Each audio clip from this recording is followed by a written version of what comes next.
5% of the software dev house teams are going to be in trouble. Because I am seeing for most of the AI startup founders now, it's actually very, very small internal teams, 3 to 5 man teams. I just want to get one more backend engineer and our burn rates are extremely low. So my investors were asking me, you took your burn rate down by half. Are you out of your mind? I'm like, no. Then after I just opened up the laptop and showed him exactly the version before and the version after. And he was like, oh, okay, I get it.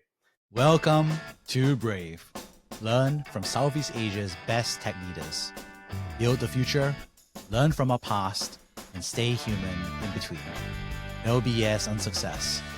I'm Jeremy Au, venture capitalist, Sierra founder, Harvard MBA, science fiction nerd, and dad of 2 daughters. Every week, we debate startup news, interview changemakers, answer listener questions, and share personal insights.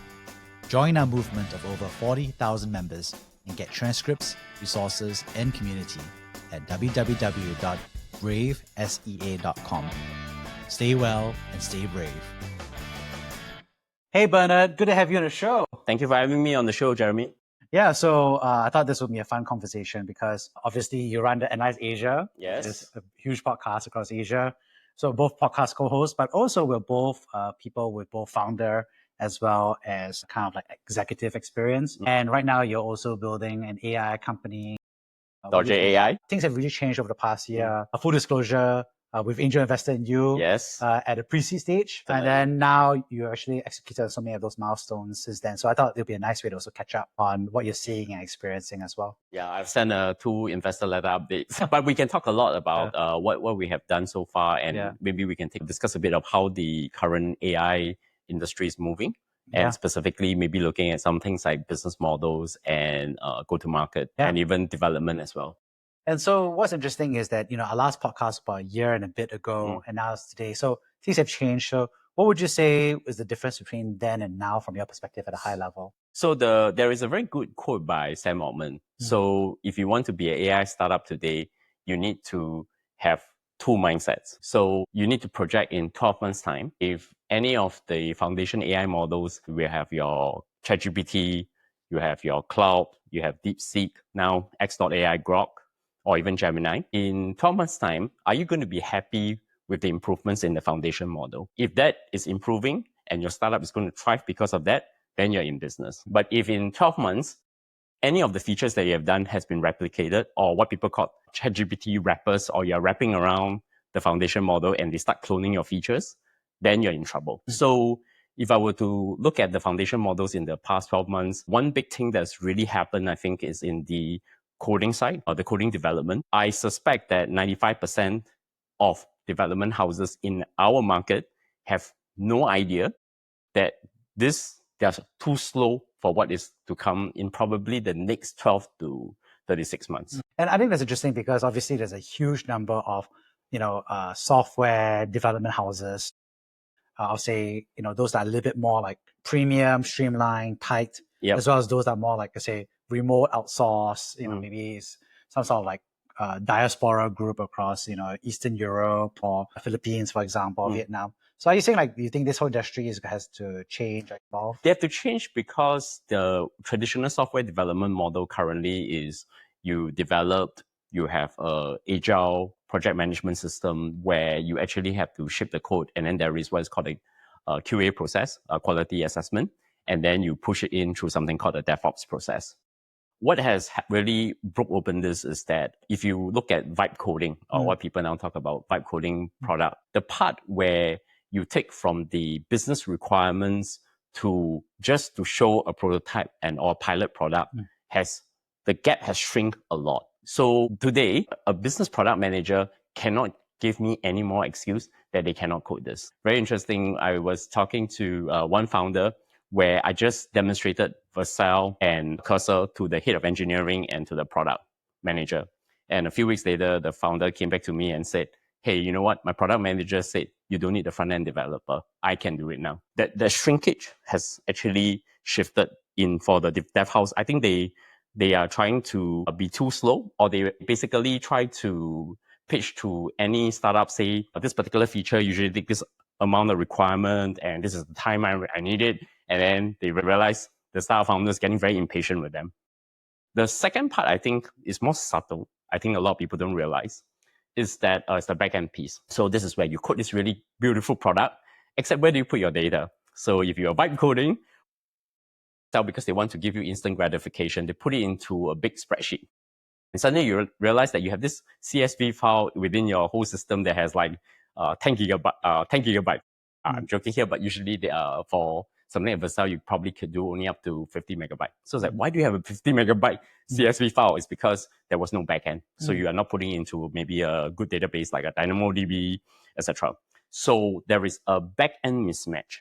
Okay, but there are companies like Devon, you probably know of. There is Cursor. So this mismatch is still not resolved. And I think the back-end side is the reason why you hear everybody is so excited on LinkedIn talking about, I vibe coded this, etc., etc. And then after a few weeks, you'll find that everyone is very depressed because they really didn't know what's going on the back end, and ends up that the product is only a pilot or POC, but cannot go to production.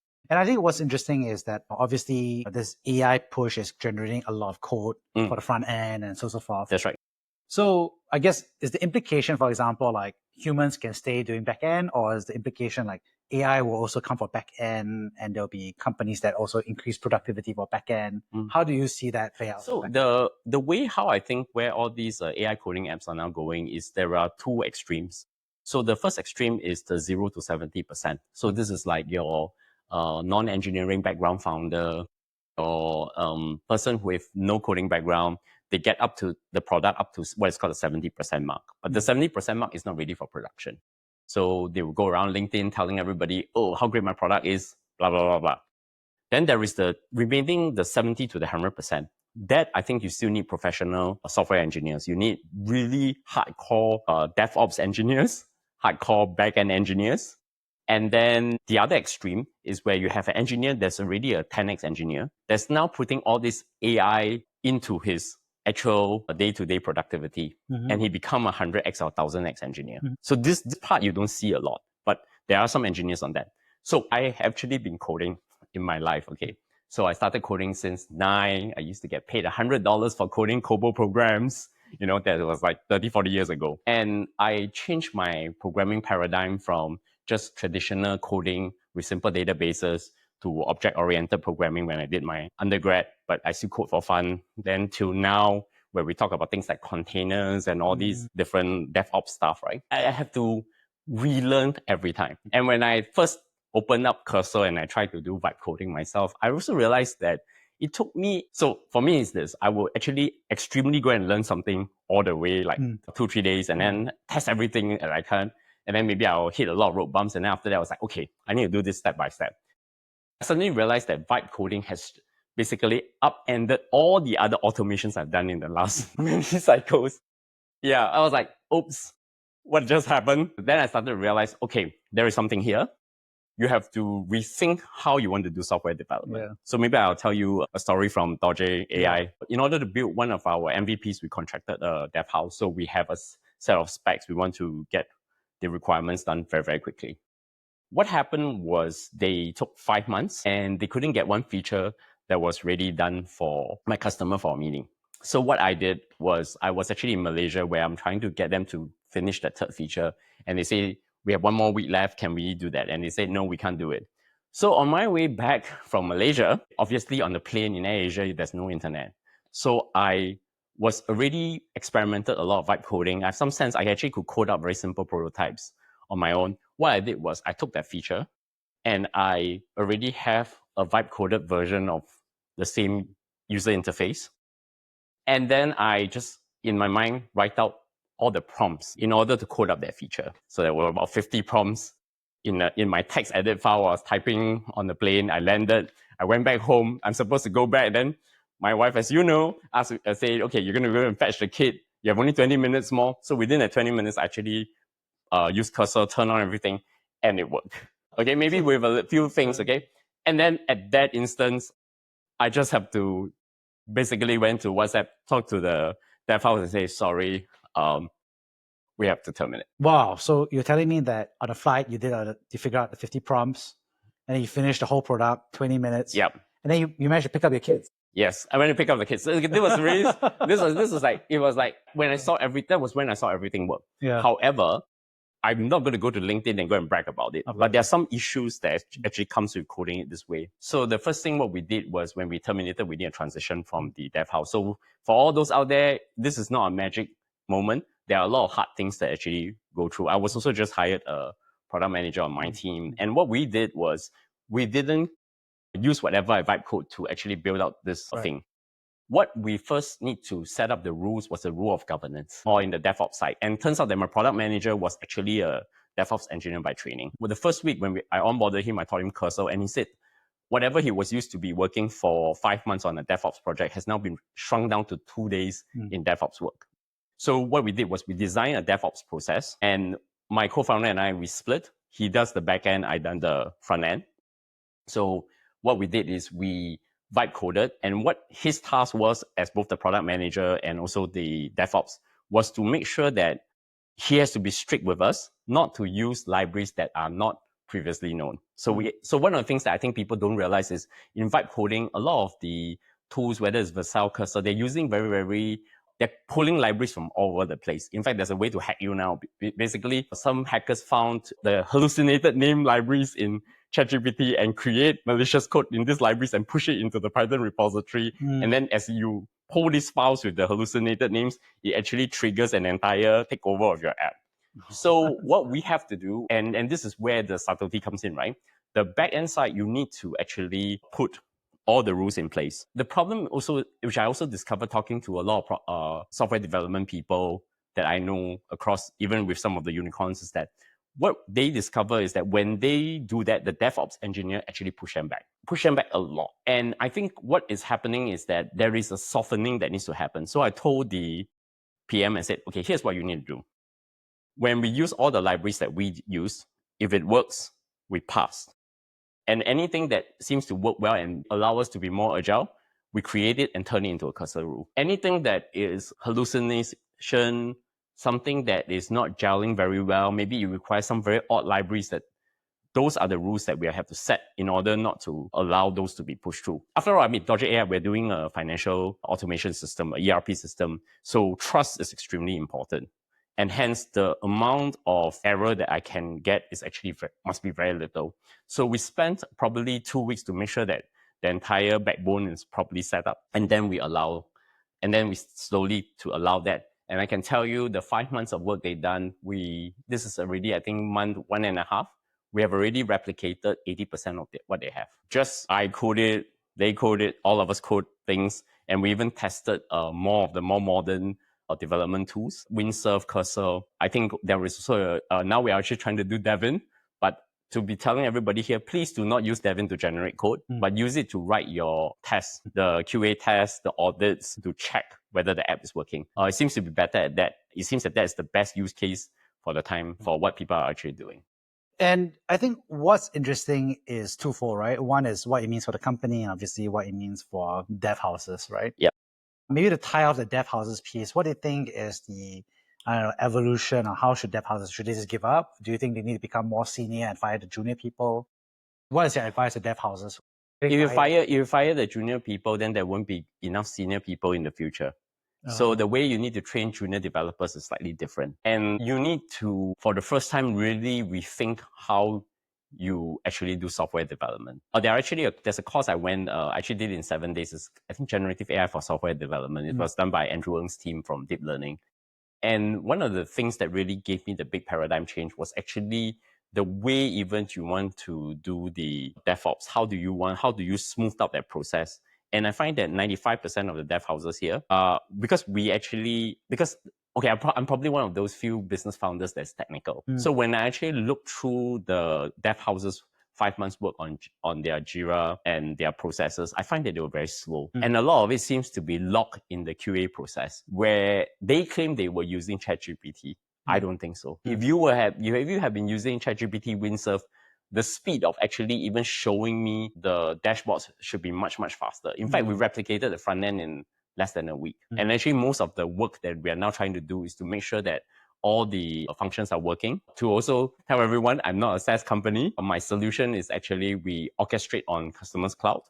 and we do a pay-as-you-go model, which we are going to come to talking about the business of the enterprise AI, where this is going, and then we can move forward from there. Hey folks, I'm happy to welcome this month's sponsor, Surfshark. In Southeast Asia, we have to travel across multiple countries like Singapore, China, Indonesia, Vietnam, wherever it is. Our data is at risk because we have to use the Wi-Fi networks of the airports, hotels, and coffee shops that we're at. So using a VPN lets us be able to keep our data private and confidential by creating a private tunnel for our data. Surfshark also allows us to be able to stay in touch with our colleagues and co-workers back home. Different countries may block our websites or social media sites or tools that's needed for us to stay productive. So using a VPN is needed in order to be able to communicate and stay in touch with our workplace. One benefit I like as well is that one account lets us access unlimited devices from tablets to phones to laptops, which makes it much less of a hassle. Lastly, I also like their alert function, which tells us when our credentials like usernames and passwords are on the dark web.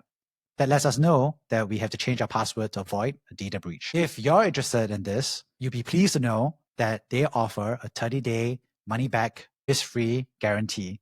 And so that helps with people who are on the fence. So now you get confidentiality, productivity, and peace of mind with Surfshark. If you're interested in checking it out, go to www.surfshark.com/bravesea or use the code BRAVESEA at checkout. That gets you 4 extra months of subscription at checkout. If you're interested, you can click on the link that's also in the show notes below. Thank you. So before we go to the business model, I think you're saying that you yourself had to change how you code. Yep. You said that the dev houses also change how they raise talent and also how they code. Yes. So what do you think is the before versus after? Because for me, before, like you said, agile, stand-up meeting, you need to have a product manager define the specs. You have to lock the document to some extent. Yes. And then so what's the before versus the after? So the product manager now is the most central, also has to work with the DevOps person to set what are the rules that you can allow vibe code to be true or vibe code to be out. What libraries to be used, what libraries not to be used.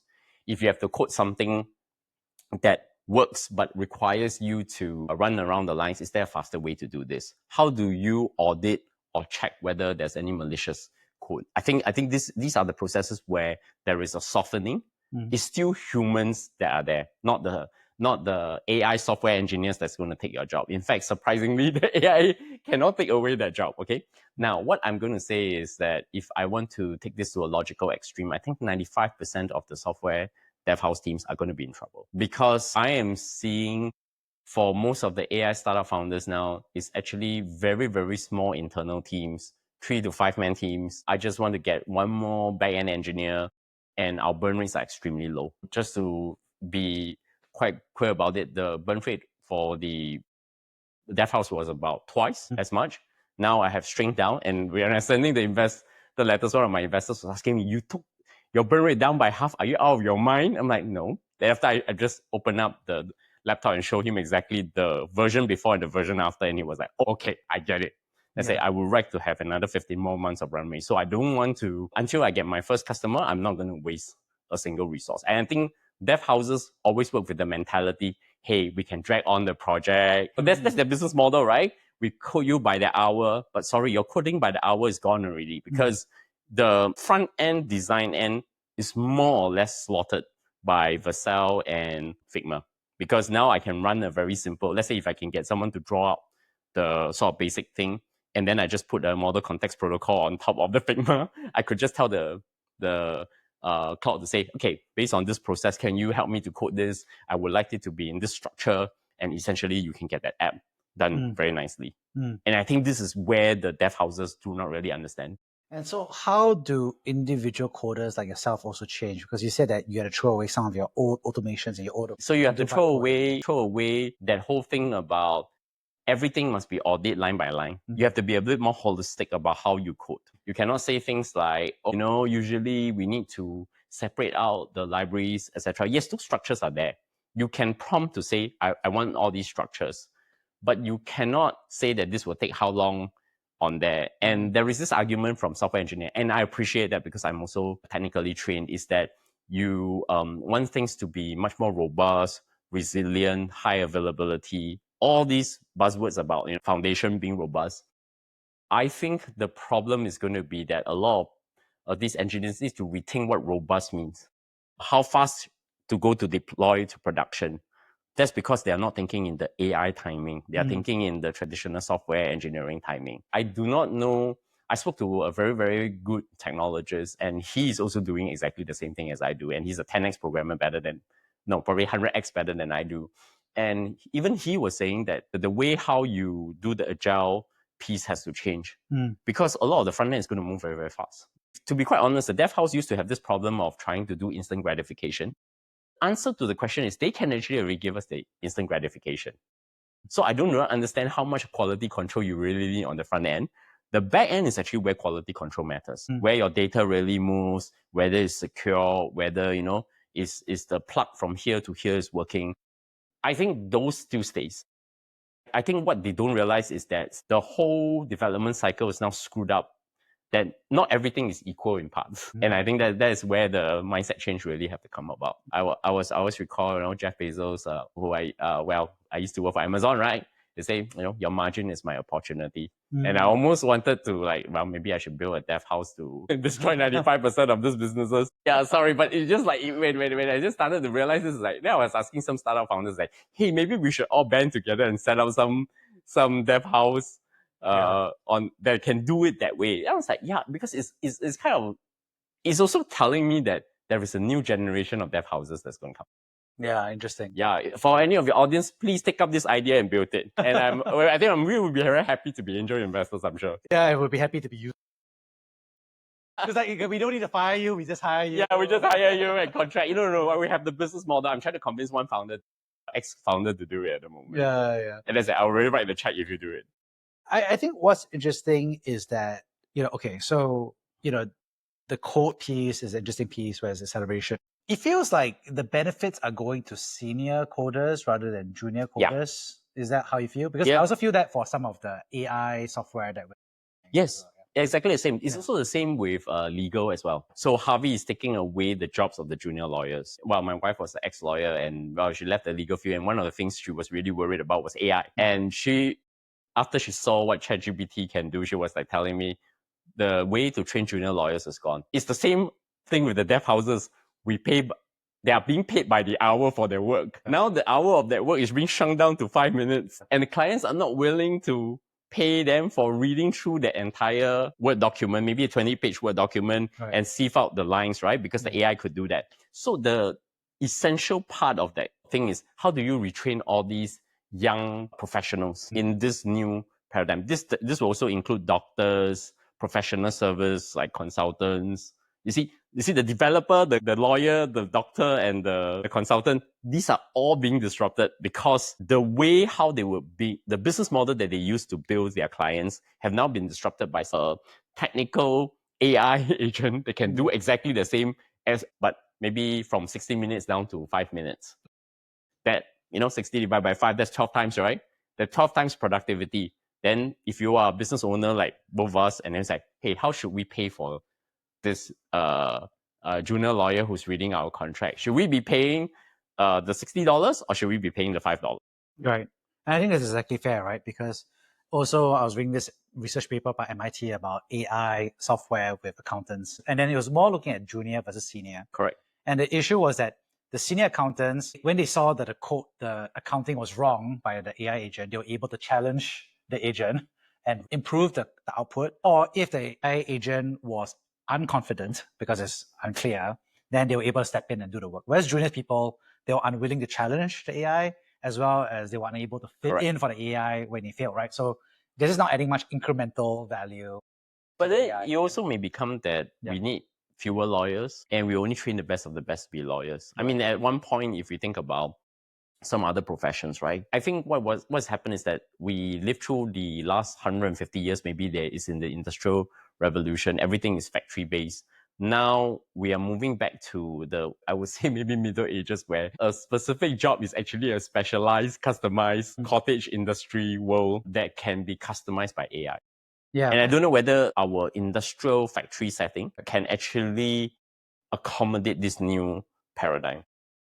No, I think it's entirely true because I think historically, you always think about work as a pyramid, right? Which is one person can manage 7 people, and 7 people can manage 7 people. Nope. Each. I have a quote for that now. Yeah. I'll say this. A players with AI hire A players. C, D, and E players are replaced by AI agents. And my dream is like, do you watch Solo Leveling? You're talking about the Amazon show? No, the Netflix show is about this young guy went from very low rank hunter all the way to S class. You can think of entrepreneurs, your S class will be Sam Altman and Elon Musk, and then your E class will be people like us, Oh, sorry, maybe for me. And then you want to grow to the S class, and then by then the whole show was that this guy the protagonist became an S class hunter. And in the show, one of the things he could do is he can just call up his army, magical army, and he just say, arise, and then this hunter monster will show up. And so I was thinking, actually AI agents are like that. Ideal world is that I probably would. I think the 1% unicorn, the one person $1 billion company, will actually be somewhere maybe my son's time, etc. Maybe somebody, maybe even within our time. But I think even for me, I'll say, well, I think we still need about 100 people. But what I would love to do is every morning I could just say, arise. And then, this hologram will come up and the HR person, what do you need to do? Hey, I have a new employee coming in. Can you help me to prepare his contract, everything? And then arise. And then you tell him, can you help me to make sure all my CRM calls, which customer do I need to meet face to face on there? Yeah. So essentially you could think of your entire army is all run basically AI agents. I think that is the ideal world that I really want to get. Yeah, I mean, I think from my perspective, it would be like, instead of the classic pyramid of, 7 times 7 times 7, which is how the organization scale, I think almost organizations are going to go back to a diamond shape. Oh, they're like, that's it. I think obviously there'll be a CEO or leadership team that's at the top. Then there'll be a lot of middle managers type who are comfortable using AI, outsourcing, fractional work, so on and so forth. And then, like you said, only at the bottom, the people who used to be, all the interns are gone. It's only the best of the best, the people who are super hungry. No, I will still hire interns, but if they can progress a X, if they are the 100X players, I would want to hire them. In fact, it actually really changes how I want to hire my teams. So what I would do now is I would rather work with contractors. If they prove their worth, then I will give them a full employee contract. And the contractor part is actually our try and buy situation. Yeah. So we don't have this thing called a probation period. We just need to have a contract that's fair between me and the contractor. If it works out, it works out. If it doesn't work out. Yeah. So it's better to do this than you go through all the unnecessary parts that actually doesn't make sense, where some of this can actually be replaced by AI agents. I think this is what society is not ready for yet. So, I think when you say that society is not ready, what do you think they're not ready for? They're not ready for the change. So part of being an entrepreneur, sometimes you have to, I teach AI. I teach AI to corporate leaders. Right. I teach AI to government leaders. And funny, the first question always come back from all of them. I recently taught one for YPO, by the way, for one of the chapters in Singapore. And even there and even everywhere, no matter where I go, I went to UAE to teach recently. I'm actually going to go to UAE again. And the first question, all the CEOs come to me is the first question, what should my 9-year-old be doing? And then they were like, can you take your course and condense it down for my 9-year-old so that I know that they will have a job? So I think that a lot of people are realizing that once they see how these tools are being used, they're worried about their kids going into the workforce. And I think the way how universities trains, and because I sit in when talking to academics that we need to prepare exams for students, and then everybody's like, now they're using ChatGPT to cheat, what should we be doing? And then they're like, and there was always one comment that will come out, we need to rethink how we want to do it. I agree with you. Go to action. I was like, and then I just told them, look, I have just redesigned my assignment. For the next term, you will see my assignments are going to be different. So let's talk about it two ways. One is obviously teaching, but how are you teaching the students differently? And then eventually I ask about what you... Okay, I tell business school students, first thing in their first class, I will open up ChatGPT. I'll take their individual assignment and I'll throw it into ChatGPT and say, write me an essay. And they will see right in front of me and they will be like, gapsing. And then I say, if any of you try to do this, I'm going to fail all of you. Yeah. And then they got worried about, and then the next thing they'll be asking me, Bernard, can I use ChatGPT? I write out most of the essay and get ChatGPT to improve for me. I say, that's fine because you have a train of thought and ChatGPT cannot mimic your train of thought. But I have to revise that assumption now because of O3 and O4. all these new reasoning engines coming out, right? How do you tell? You can't tell, right? Yeah. Then you have to think about, okay, what is the best way to test them to know how they're using AI accurately? So you need to set an exercises where you have to figure out how they are prompting effectively. I don't know. I felt like the other way to do it is like give them multiple choice in person. No. Yeah, that's what some academics say. Then you end up with one CEO coming to me, telling me, I went for a parent-teacher day, and the principal tells me that we are going to ban AI in the school because we think we cannot allow them to outsource their reasoning. And he said, I actually feel like changing him out of that school because this is like banning me from using a calculator for my job. Yeah, so what's the answer to the question is not to ban, is to say everyone should be able to use this tool, except that the assessment tool should be different. Okay, so the assessment tool should be something that yeah, cannot be done by the AI doing on correct. And there are still a lot of things that cannot be done by AI. If you were to take the actual evaluations, I know everybody read the front headline about how OpenAI, Cloud Today, 97 benchmarks for MMLU, Helm, all these names for evaluations. They always hit 96%, 97%, right? There is something called the humanities last exam, which is actually taking 50 to 60 fields. And there's a lot of reasoning things involved. This is sociology, literature, history, together with the hard science, physics, chemistry. Till today, none of them, only I think ChatGPT 04 could only get up to between 20 to 30%. Humanities last exam is pretty difficult.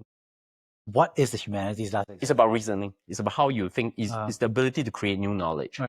If you look at AI today, it is not ready to create new knowledge. I can tell you a story. I have I did my PhD 25 years ago. There was a problem I couldn't solve. It was trying to look for n-dimensional black holes with charge solutions. I wrote out a paper and said to myself, it looks like the solution doesn't exist.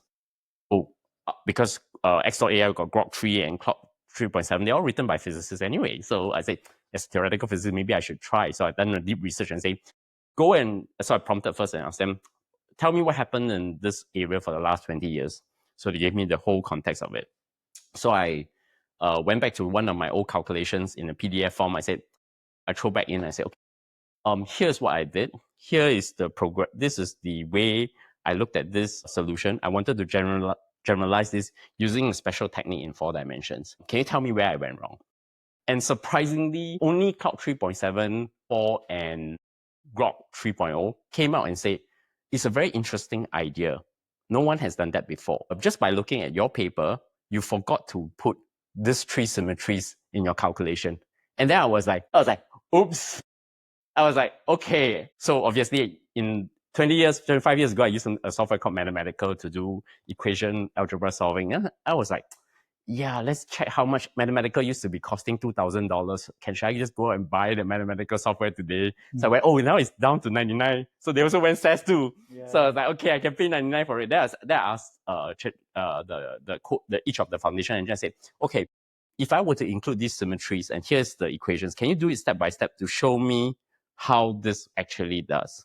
So he said, yeah, sure, whatever. And then I asked him, can you code this in Mathematical to show me exactly? And because I'm familiar with the syntax and notation of the code itself, I was like, okay. But I do know they have made some mistakes. It's not there yet. It couldn't give me the reasoning. It couldn't give me the solution. It cannot give me. But if I would have if I have ChatGPT today versus 25 years, my PhD would have gone down from 3 years down to probably 1.5 years. Yeah.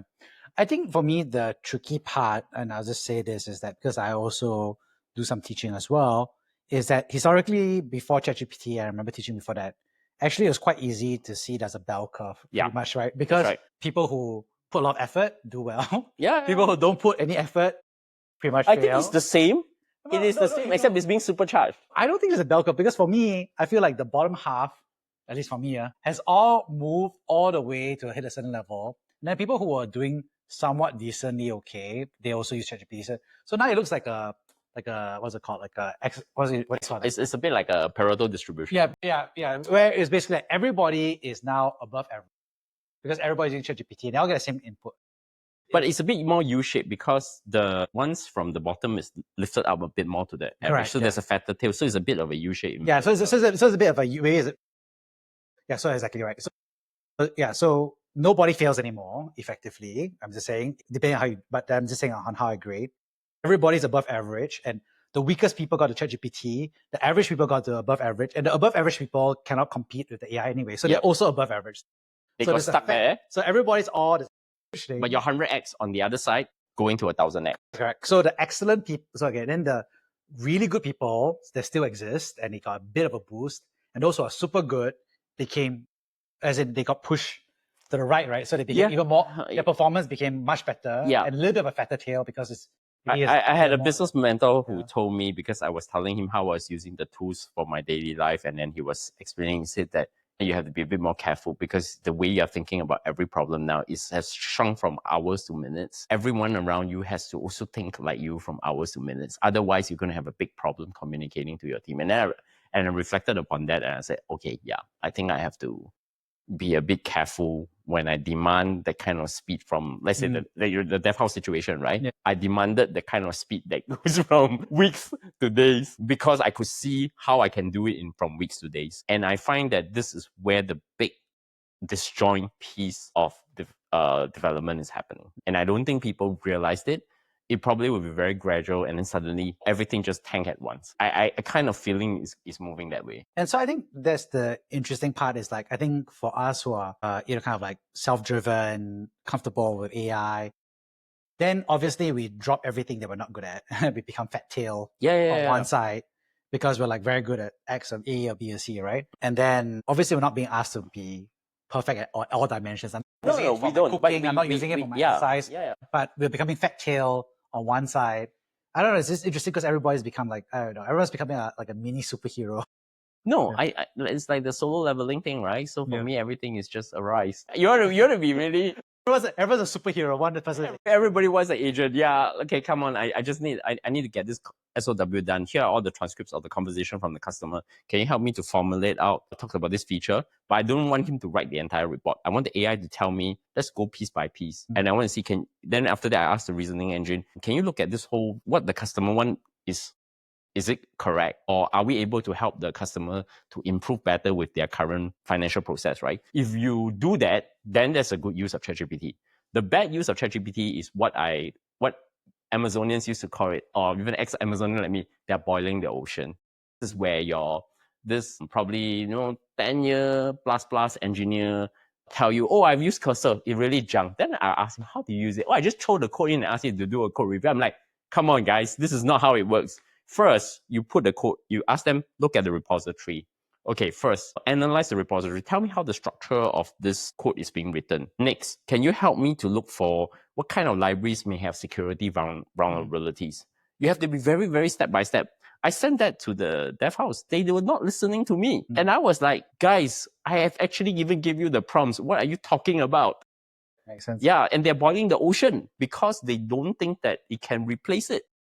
And I'm telling them, you are in big shit because if you don't do it, it's going to come and hit you from the back without you even seeing it. Yeah. And I think that's exactly, reminds me of a time when, for my podcasting, I used to outsource to a production house. Yeah. And they'll charge me per episode. Yeah. And then there'll be like, the number of shots is every time you generate a short clip. Yeah. An additional charge. And I was like, guys, this cost is effectively already 10x versus what we can do using Correct. AI. You can use CapCut to actually help you to select the exactly, video, right? the reels as well, right? It's getting shorter and shorter, and the price eventually is getting huger. Eventually, I just also let them go as well. But I think it goes back to the question that you said earlier, which is there's a lot of people who historically were paid based on how much time they use, right? Hourly, lawyers, consultants, dev houses. You really can see like companies like Gamma, which is the AI presentation app. They are actually, I think they raised only seed funding and they got profitable. And this is what I also worried about. Other founders who still want to raise with burn rates between 25 to 50K. I'm like, why do you need so much engineering? I'm like trying to squeeze down as much as my unit economics cost as possible. I only want to hire when I need it. You can be very refined in your capital allocation. I'm not trying to tell everybody to be bean counter. What I'm trying to say is that you shouldn't be spending so much if what you raise versus your burn rate shouldn't be so out of whack. And that's why I'm seeing founders are having this situation. And I'm quite worried that because we went through the 2021, 2022, people are still having this. If I come into AI today, I should be raising this X amount of dollars for this, right? The last I seen in the market, everybody's asking for sky high valuations. Yeah. And I don't think that is going to work. So when you talk about pay as you go, what do you think that shakes out to be? Because obviously there's some destruction of value for the SaaS side companies. I'll give you a number that I've been thinking about. A lot of medium-sized businesses in the 2021, 2022, they became startup unicorns, and then they ended up buying Oracle for maybe Oracle has this thing called the 90-50-10. So the first year you pay 90% discount, second year 50%, and third year 10%. So if it's a 300K worth, your first year is really great. But your third year, you are like, oh shit, what is going on, right? So what they actually wanted in that Oracle system, there's one feature that everybody likes. It's called reconciliation. So what people don't realize that if you are medium-sized companies, you probably have multiple subsidiaries, one holding company, and you have a lot of bank statements, invoices of different currencies, different tax rate. And turns out that Oracle has this magic pill that if you put in all these things, you press one button and it does the whole thing for you and is certifiable by audits and etc. Kudos to Oracle. They have that, right? Oracle and Suite. That's the 3K in one button. Yeah. Right. So if you do it as a pay as you go, now in Xero, there's an equivalent solution, but only for 5 ledgers. That means if you have one holding company, 4 ledgers. That means only can do 5. It's called joint. You can do it at K per subsidiary, up to 10. That means, but you need to have multiple Xero accounts.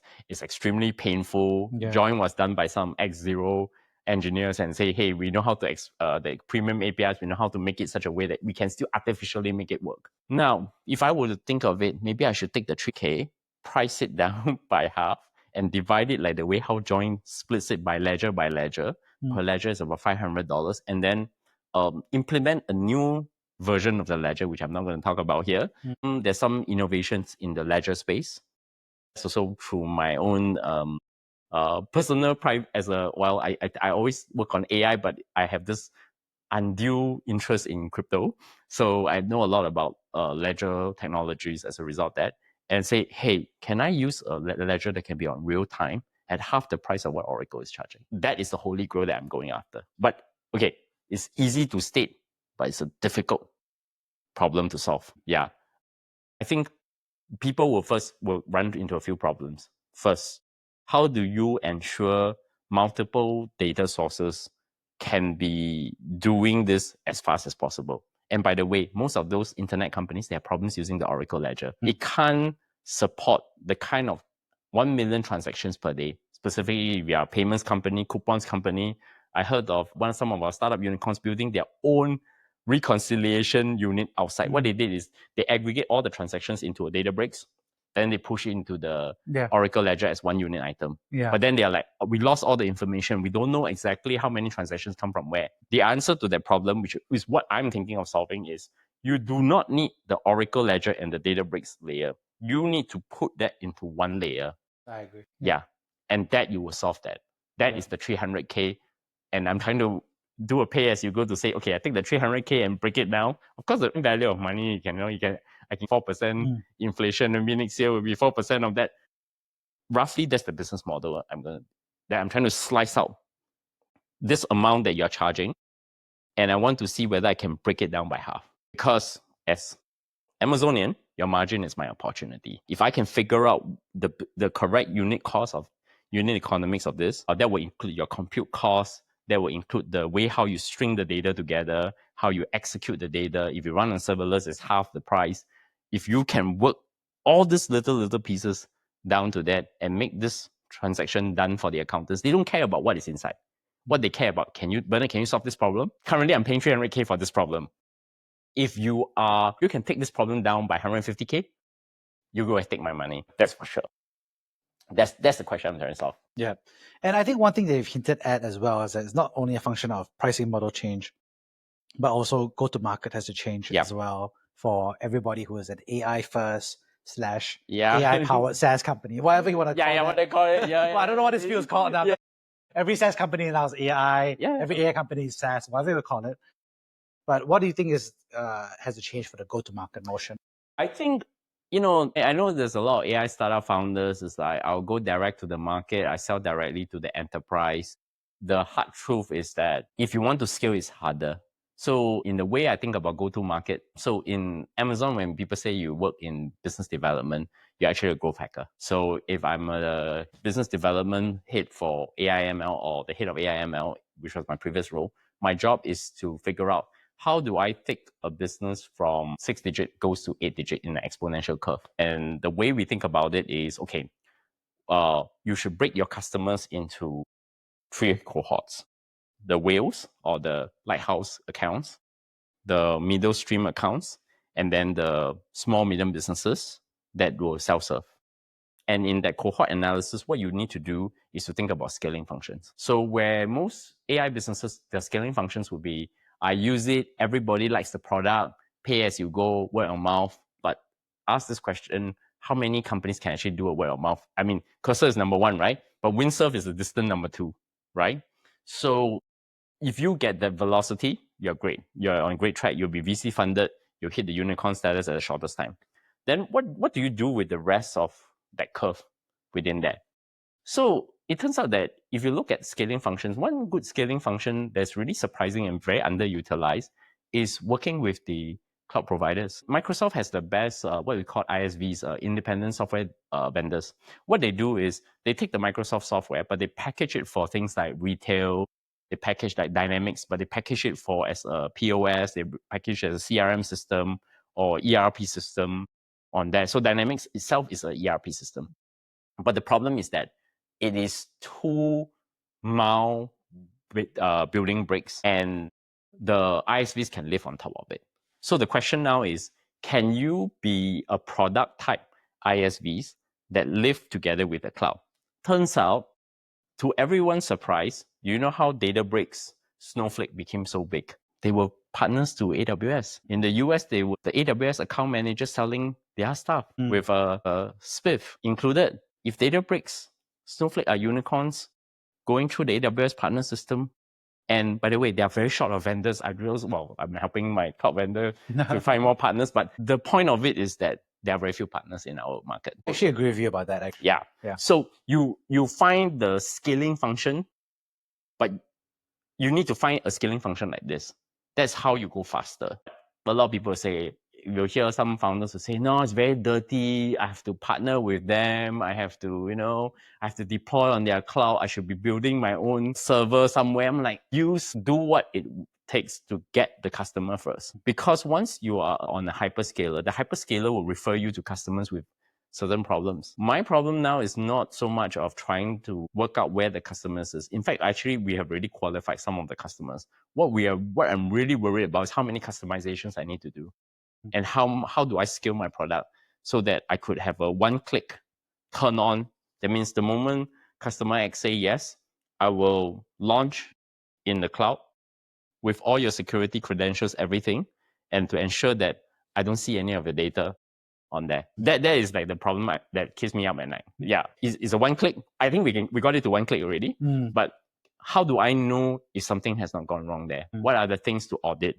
What are the things to check? Which is what a lot of AI software SaaS companies are not doing, or non-SaaS companies like mine are not doing. Okay, what they're doing is AI agent do X, Y, Z, right? And then someday, probably not a lot of people who are not working in AI agents, out of 1,000 runs, typically sometimes one run your AI agent decide to be lazy and then do something else. So what people do now, this is called reflection design pattern. You put a second AI agent to check. And you remember the classic internet meme, you have only one job. Yeah, so you tell it, you have only one job, and your one job is to do this. A lot of my thinking now is, how much trust can I get from the customer by setting in every audit trail that I can have with my AI? I know a lot of founders will say, this is going to slow me down, this is going to whatever. Because with AI, once trust is broken, you're gone. There won't be a second chance in enterprise. And I think a lot of investors in the enterprise space do not understand that the trust level has to be extremely high. Yeah. I guess, sorry to tie things up here, but what would be your advice to founders who are kind of like going after AI, right? and whether in terms of being powered by AI or deploying AI? I think the the problem statement is still the most important. Shockingly, after everything, is what are you asking the AI to get the job done? I think, okay, but not to be disregarding, because I know a lot of AI startup founders are working very, very hard. There are times where I feel that some of these startups are doing a one-feature company. That in 12 months' time, OpenAI is going to incorporate the feature within the chat window. Better way to think about it is something like this. If you have a CRM like Salesforce, how do you reimagine Salesforce in an AI world? Because what currently Salesforce is doing is patching AI into the systems, which may slow it down, which may screw things up. Yeah. Right? If you have an ERP system in the same way I've been thinking about the problem, right? How would you reimagine the ERP look like in a cloud-based world? You need to not just reimagine from how the AI changes it, but also how the AI changes the entire landscape of this kind of software application business. And I think this is what people are not talking about. So if you are working on freight, right? Let's say you want to do logistics, because I was previously in logistics. AI can actually help you to do a lot of optimization, specifically with the complex models. Now, the question then is, okay, should you just only use AI to do the search? No, you should be using AI to optimize the freight costs, path costs, thanks to tariffs. Oops, now I have to do a routing. And it turns out O1 and O3 reasoning engine is extremely good at doing this. Rank actually did a demo to retail people for a retail business who asked me to, and I used O3, and they gave me all their constraints. And the ChatGPT was able to give a pretty optimized path, exactly what they thought as experts. They themselves say, oh yeah, that was correct. That's correct. So the question is, because they have the foreground knowledge, using AI for them becomes a plus and not minus. So you have to, I think, the understanding the space you are in is more important than just trying to use AI. It's like everything is everything is a nail and you need a hammer to AI hammer to knock it. No, it's not like that. Every nail is different. You have to use different types of hammer. It may be AI, it may not be AI. Okay? For sometimes even in the ERP side, I was telling my guys, hey, if this mathematical calculation can be done by just us putting this equal to this times this, just use this equal to this times this. No need to charge an LLM query to a reasoning engine for 20 cents to do this times this for me. Be practical. That's what I'm going to say. On that note, thank you so much. Yeah, okay. I'd like to summarize the 3 big takeaways. First of all, thanks so much for sharing about, I think, your experience of AI and how it's changing. I think AI versus coding versus vibe coding. Yeah. The whole practice of like coding as a practice in terms of how it changes the product manager role, the front end, the back end. Secondly, thanks so much for sharing about how it applies to software as a service in terms of how you think it changes, how people think about pricing, go to market, as well as like, pay as you go versus, regular fees. And lastly, thanks so much for sharing about how you think about AI in the context of society, like in terms of whether it benefits senior employees versus junior employees, whether it benefits experienced people versus fresh interns, how students are performing in class, how instructors need to think about how to reevaluate. So on that note, thank you so much for sharing. Hey, thank you, Jeremy, for inviting me. Thank you for listening to Brave. If you enjoyed this episode, please share the podcast with your friends and colleagues. We would also appreciate you leaving a rating or review. Head over to www.bravesea.com for member content, resources, and community. Stay well and stay brave.